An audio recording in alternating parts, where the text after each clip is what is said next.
नमस्कार प्रणाम, हम राघवेंद्र स्वागत बाटे आप सबके इन खबर के भोजपुरी चैनल पे। तो भैया अयोध्या एक बार फिर चर्चा में बाटे। काहे आप सबके बता दें कि नेपाल से दूगो विशाल शालिग्राम शिला अयोध्या लावल जा रहल बाटे। एमे से श्री राम और माता सीता का मूर्ति बनावल जाई। दावा ई बाटे कि शिला करीब 6 करोड़ साल पुराना हवे। हालांकि एमे से बनल मूर्ति गर्भगृह में रखल जाई या परिसर में कहीं और स्थापित हुई, यही अभी कंफर्म नहीं बाटे। ए पर राम मंदिर ट्रस्ट का ही अंतिम फैसला हुई। लेकिन आप सबको बता दें कि नेपाल में पोखरा स्थित शालिग्राम नदी जोने के काली गंडक के नाम से भी जानल जाला, ये दोनों शिला जियोलॉजिकल और आर्कियोलॉजिकल विशेषज्ञ की देख रेख में निकालल गई बाटे। 26 जनवरी के ट्रक में लोड कईल गई और पूजा अर्चना के बाद दोनों शिला के ट्रक से सड़क मार्ग से अयोध्या भेजल जा रहल बाटे। रास्ते में इस शिला के दर्शन और स्वागत खातिर लोग भी जुट रहल बाने। एक शिला का वजन करीब 26 टन बाटे, जबकि दूसरे का 14 टन, यानी दोनों शिला का वजन 40 टन बा। जनकपुर में 5 कोसी परिक्रमा के बाद इस शिला का अयोध्या जी की ओर प्रस्थान हुई। महंत संत श्री राम तपेश्वर दास महाराज स्वयं और उनके उत्तराधिकारी महंत राम रोशन दान महाराज की अगुवाई में परिक्रमा हुई। पवित्र शिला नेपाल के जटहई बॉर्डर से भारत में प्रवेश करी। दावा ई बाटे कि 6 करोड़ साल पुराना हवे ई दोनों शिला। राम मंदिर ट्रस्ट के ट्रस्टी कामेश्वर चौपाल द्वारा कहल गई कि हम अभी शिला के अयोध्या लावे खातिर कहल गई बाटे। शिला के अयोध्या पहुंचौले के बाद ट्रस्ट अपन काम करी। इस शिला अयोध्या में 2 फरवरी के पहुंच सकेला।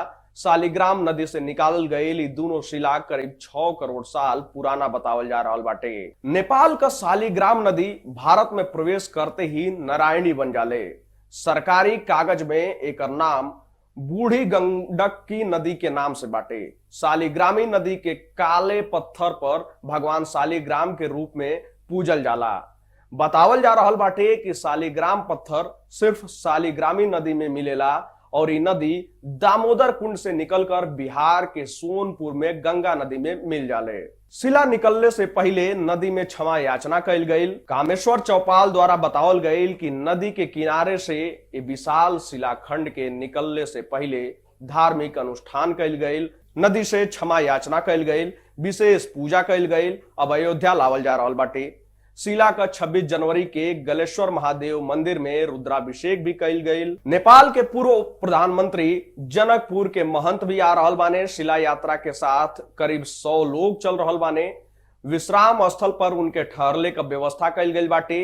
वहीं विहिप के केंद्रीय उपाध्यक्ष जीवेश्वर मिश्र, राजेंद्र सिंह पंकज, नेपाल के पूर्व प्रधानमंत्री कमलेंद्र निधि, जनकपुर के महंत भी यात्रा में शामिल बने। ये अयोध्या तक आई लोग यात्रा के साथ राम मंदिर ट्रस्ट के सदस्य कामेश्वर चौपाल भी बने। बतावल जा रहल बाटे कि 2 महीना पहले कारसेवक पूरम में रुद्राभिषेक कई के आयल नेपाल के सीतामढ़ी के महंत आयल रहने। उनके द्वारा ही ट्रस्ट के शालिग्राम शिला के बारे में जानकारी दियल गई। एक बाद ही इन शिला के नदी से निकलने और अयोध्या लैले का कार्यक्रम तय भइल। इनमें नेपाल सरकार भी शामिल भइल। सरकार की अनुमति के बाद ही नदी से शिला निकालल गई।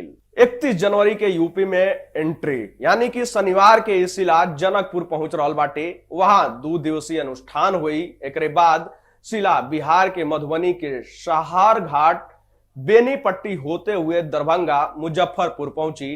फिर 31 जनवरी के गोपालगंज होकर यूपी में प्रवेश करी। बिहार में 51 जगह पर शिला का पूजन हुई। पुरातत्वविद व अयोध्या पर कई किताब लिख चुकल डॉक्टर देश राज उपाध्याय द्वारा कहल गई कि नेपाल का शालिग्रामी नदी में काला रंग के एगो विशेष प्रकार का पत्थर पावल जाला। धार्मिक मान्यता में इनके शालिग्राम भगवान का रूप भी कहल जाला। प्राचीन काल की मूर्ति कला में एक पत्थर का इस्तेमाल कईल जा रहल बाटे और इहो बतावे ना कि शालिग्राम पत्थर बेहद ही मजबूत होला। यही कारण से शिल्पीकार बारीक से बारीक आकृति उकेर लेला लोग। अयोध्या में भगवान राम का शावली प्रतिमा यही तरह के शिला पर बनल बाटे।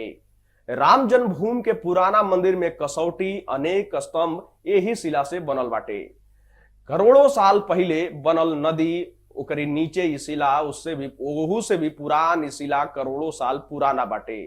इस सवाल के जवाब में डॉक्टर देशराज द्वारा कहल जाला कि करोड़ों साल के अपरदन यानी कि पारिस्थितिक बदलाव के कारण घाटी भरत भरत मैदान का रूप ले लेला।